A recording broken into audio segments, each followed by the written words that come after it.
Développer une activité professionnelle sur Instagram, c'est largement possible. Je l'ai fait sur mon compte, des tonnes de gens vivent grâce à Instagram et je suis sûr que sur ton secteur d'activité, tu connais déjà des tonnes de personnes qui ont eux aussi réussi à construire un business autour de ça. Maintenant, si tu es là sur cette vidéo, c'est probablement que tu n'as pas les résultats que tu souhaiterais avoir sur ce réseau et dans cette vidéo, on va essayer de comprendre pourquoi en allant regarder les 8 éléments que je vais regarder quand je dois auditer un compte sur Instagram. Le but, c'est de vérifier que tu fais exactement ce que tu dois faire pour t'assurer une croissance solide sur ce réseau. Et c'est exactement le genre d'analyse et de travail que je fais pour les clients que j'accompagne, qui sont des entrepreneurs qui veulent construire une audience sur les réseaux et que je vais aider de passer de 0 à 10 000 abonnés en 3 mois sans publicité, juste avec la force du contenu organique. Sur ces 8 éléments, il y a 3 éléments qui sont liés vraiment à ton profil et 5 éléments que je vais aller regarder plutôt à l'intérieur de ton contenu. On va commencer tout de suite avec les éléments liés à ton profil et la première chose à vérifier, c'est ta bio. Et là, en allant regarder ta bio, je vais me poser 2 questions. Est-ce que c'est clair ce que tu fais très concrètement? Quelle est ton activité? Est-ce que je peux comprendre ça en un quart de seconde?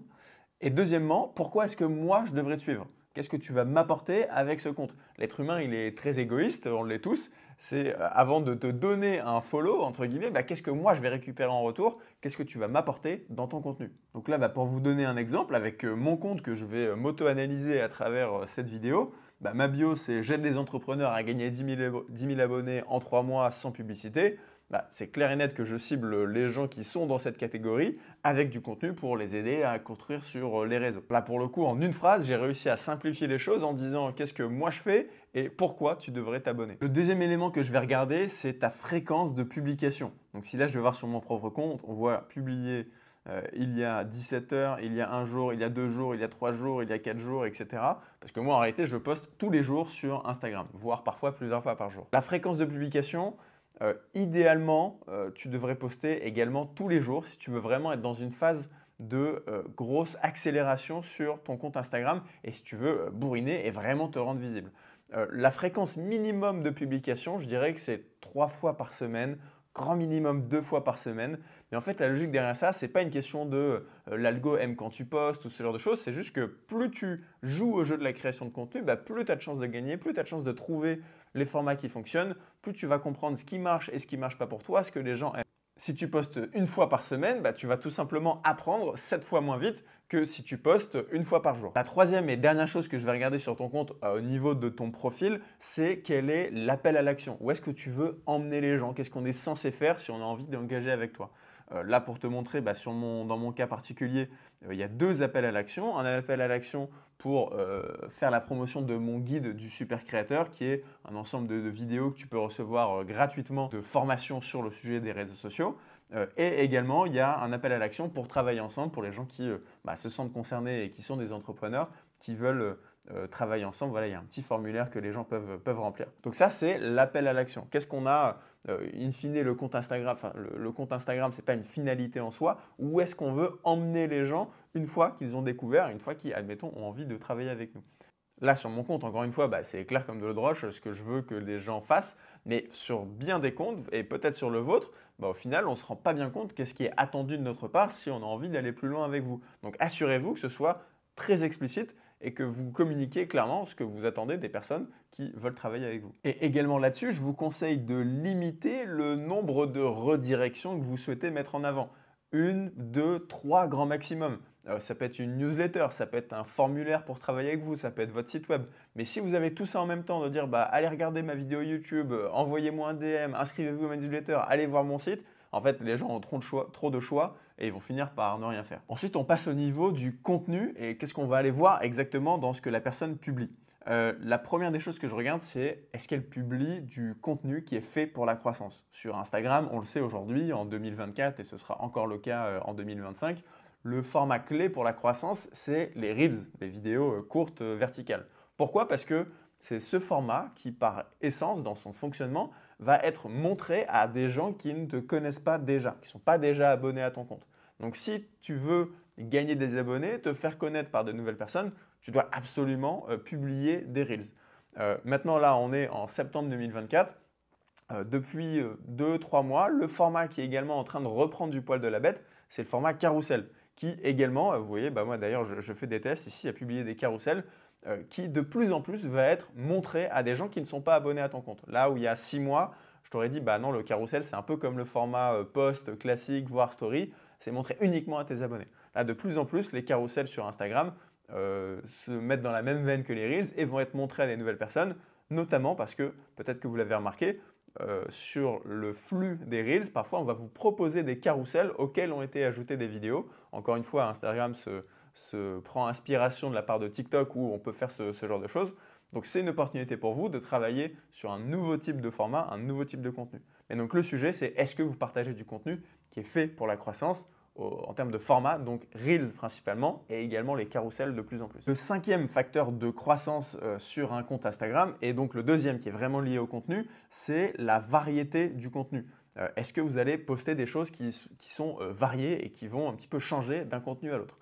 Quand je vois des profils Instagram où la grille, on voit très bien que c'est exactement le même type de vidéo d'une personne qui potentiellement en a enregistré 10, 20, 30 d'un coup, je me dis qu'il y a un problème. Sur Instagram, vous avez intérêt à varier les contenus. Faites un peu de vidéos face caméra, comme je suis en train de le faire, des vidéos tutoriels, des vidéos parfois de 5 à 5 secondes, très courtes, sur lesquelles vous allez plutôt donner de l'information dans la description. Faites des analyses, des tutos, bref, testez vraiment ce genre de choses. Allez voir évidemment ce qui se fait dans votre secteur d'activité pour varier un petit peu les contenus. Comme je disais juste avant, les carousels, c'est aussi un bon moyen de varier les contenus que vous pouvez proposer. La raison derrière ça, elle est double. C'est d'un côté le fait que les gens vont moins se lasser de ce que vous avez à proposer et quand on va tomber sur une énième vidéo de vous face caméra en train de raconter un truc, si vous essayez de faire varier un petit peu les choses, il y a plus de chances que vous alliez capter l'attention et qu'on arrive à donner de l'attention à ce que vous avez à proposer. Et la deuxième raison, plutôt côté créateur cette fois-ci, de votre côté, c'est qu'en variant les formats, vous avez plus de chances de tester de nouvelles choses et donc de trouver des formats gagnants sur votre profil. Là, vous voyez que sur mon compte, par exemple, je fais à la fois des extraits de podcasts, des carousels, des vidéos face cam, des vidéos où je vais analyser le contenu posté par quelqu'un d'autre, des vidéos, donc des carousels comme je vous disais, des vidéos un peu plus naturelles comme ça, type sketch. J'essaye vraiment de varier les choses pour aussi parler à différents types de personnes qui vont s'abonner à mon compte et leur proposer du contenu qui sort de l'ordinaire. La 6e chose que je vais regarder, c'est véritablement le fond du contenu, quel est le sujet abordé, de quoi tu parles. Il faut savoir que Instagram, ça reste, et comme tous les réseaux sociaux, des plateformes de divertissement. Les gens ne vont pas sur Instagram pour consommer du contenu 100% éducatif, très technique ou pour apprendre des choses, etc. Oui, vous pouvez avoir du contenu éducatif, mais c'est toujours un jeu un petit peu d'équilibriste entre du contenu éducatif, mais qui doit être proposé de manière divertissante. Donc, ce que je vais regarder sur ton contenu, c'est est-ce que tu m'apprends quelque chose et est-ce que c'est suffisamment fun pour que j'ai envie de t'écouter et que je m'intéresse à toi. Je vais vous donner un exemple en regardant cette vidéo où je parle du fait que les grands créateurs, Koh Lanta, Squeezie, Yomi Denzel, ce gars-là, vont en fait s'inspirer d'autres créateurs pour trouver des idées de contenu. Donc là, je pars d'un message qui est très spécifique, qui est quand même dédié aux créateurs de contenu et aux gens qui veulent publier sur Instagram, en prenant des choses qui sont très populaires. Je parle de Koh Lanta, de Squeezie, de Yomi Denzel. Il y a à peu près la France entière qui a au moins une de ces 3 références en tête. Je vais parler de quelque chose qui parle à tout le monde pour au final délivrer un message qui est vraiment lié à moi et à mon secteur d'activité. Donc c'est en faisant ça qu'on va plus tomber dans la niche de divertissement et de se dire qu'est-ce que je peux raconter d'intéressant sur ces personnes-là que tout le monde connaît pour les relier ensuite à mon univers. 7e et avant-dernier point que je vais aller regarder pour m'assurer que tu aies une bonne stratégie Instagram en place, ce sont les accroches. Là, je t'apprends rien. L'accroche d'une vidéo, d'un contenu, donc les 2-3 premières secondes au début, c'est vraiment l'élément le plus important qui va déterminer la croissance de ton contenu et sa visibilité. Parce que tu as beau avoir le meilleur contenu du monde, si tu as une mauvaise accroche, en fait, on ne donnera même pas sa chance à la suite de ton contenu et les gens vont juste swiper pour aller voir ce qui se passe ailleurs si c'est plus intéressant. Ce que je dis souvent, c'est qu'une bonne accroche, un bon hook, comme on dit en anglais, c'est un triple hook. Il y a un hook oral de ce qui est dit, il y a un hook textuel de ce qu'on voit à l'écran et il y a un hook visuel de l'illustration qu'on va proposer. Je vais vous montrer comment je m'en suis servi sur cette vidéo. Quel est le point commun entre Koh Lanta, Squeezie, Yomi Denzel et le gars de Abrèche Frères?